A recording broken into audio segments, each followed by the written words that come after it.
Nous allons maintenant commencer à travailler avec des vecteurs. Et les vecteurs sont en mathématiques fortement liés à la géométrie. Donc nous allons à nouveau rencontrer la géométrie dans le plan, la géométrie dans l'espace. Nous allons à nouveau traiter des corps géométriques, donc vous pouvez réviser ces concepts géométriques de base. Bon, passons maintenant aux vecteurs. Dessinez un point A. Alors dessinons encore un point, disons le point B. Si je relie ces deux points, j'obtiens un segment, n'est-ce pas? C'est un ensemble de points qui relie le point A au point B.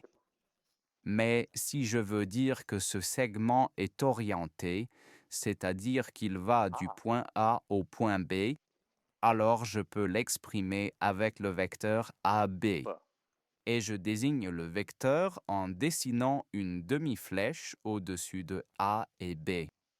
Cela signifie que c'est un segment orienté, c'est-à-dire que le segment est orienté du point A vers le point B. Et beaucoup de gens se demanderont maintenant pourquoi nous ferions cela, n'est-ce pas?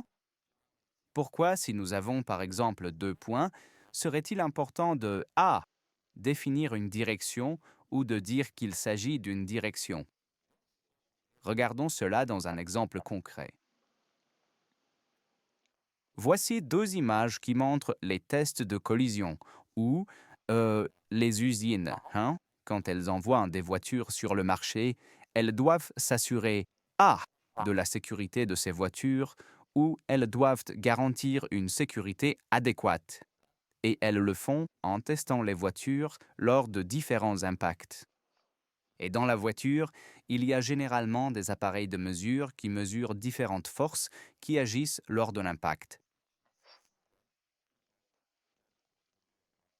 Sur le véhicule, n'est-ce pas?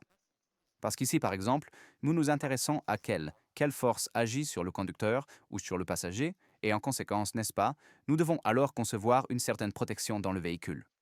Ici, nous nous intéressons à comment le véhicule réagira, n'est-ce pas, si cela se produit avec l'avant. Avec la partie avant gauche, nous heurtons un obstacle. Que se passera-t-il, n'est-ce pas, avec l'arrière de la voiture, n'est-ce pas? Est-ce que cette partie ira à gauche ou à droite, ou ira-t-elle à gauche, et ainsi de suite? Par exemple, sur cette image en bas, n'est-ce pas? Si cette voiture se déplace, par exemple, dans une direction, disons, 40 km par heure, supposons que ce véhicule pèse, je ne sais pas, 2 tonnes, et qu'ensuite, il est percuté. Un autre véhicule, disons un camion, qui pèse, disons 6 tonnes, et se déplace à, disons, 50 km à l'heure. Nous sommes certainement intéressés par les conséquences d'une telle collision. Non. Et si nous voulons ensuite analyser cela avec un ordinateur, ou si nous voulons ensuite le transférer dans un programme informatique ou faire une simulation informatique, nous devons d'une certaine manière dire au programme qu'il s'agit de forces dirigées, n'est-ce pas?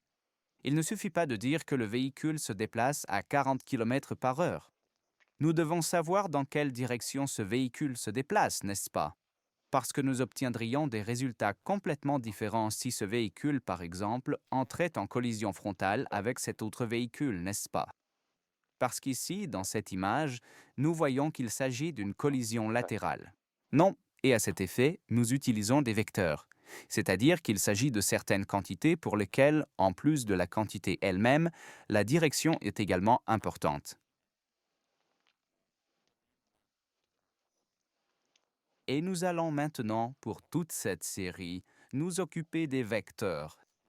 Bien sûr, nous commencerons par ces choses très basiques.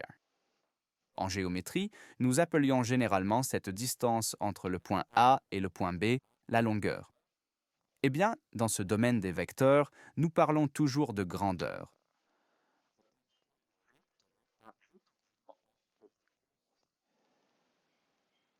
De la grandeur des vecteurs, c'est-à-dire la grandeur signifie la longueur d'un segment ou la grandeur d'un vecteur. En plus de la grandeur, la direction est également importante pour les vecteurs.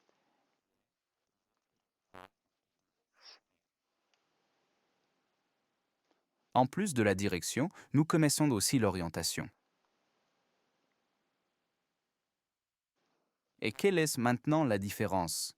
Disons, vous pouvez vous en souvenir en dessinant une boussole, et nous savons, n'est-ce pas, nous avons le nord, le sud, puis l'est, l'ouest. Et disons, la direction est nord-sud. C'est une certaine direction. L'orientation est par exemple du sud vers le nord ou du nord vers le sud. C'est-à-dire, c'est la différence entre la direction et l'orientation. Et nous devons savoir quand deux vecteurs sont égaux.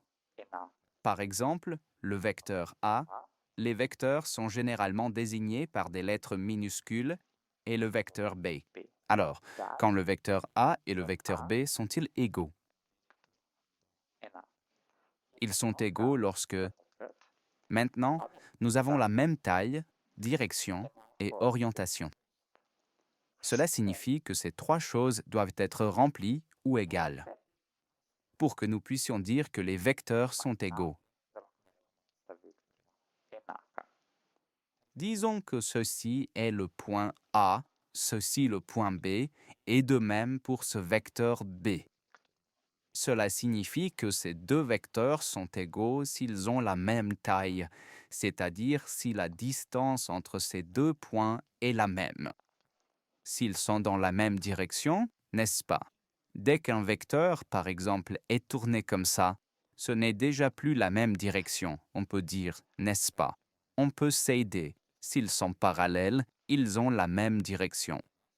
Eh bien, l'orientation est que les deux sont tournés, n'est-ce pas, de point A à point B. Si nous avions un vecteur ici orienté ainsi, nous parlerions d'un vecteur opposé. Alors, expliquons maintenant ce qu'est un vecteur opposé. Ce vecteur A, c'est le vecteur AB, n'est-ce pas?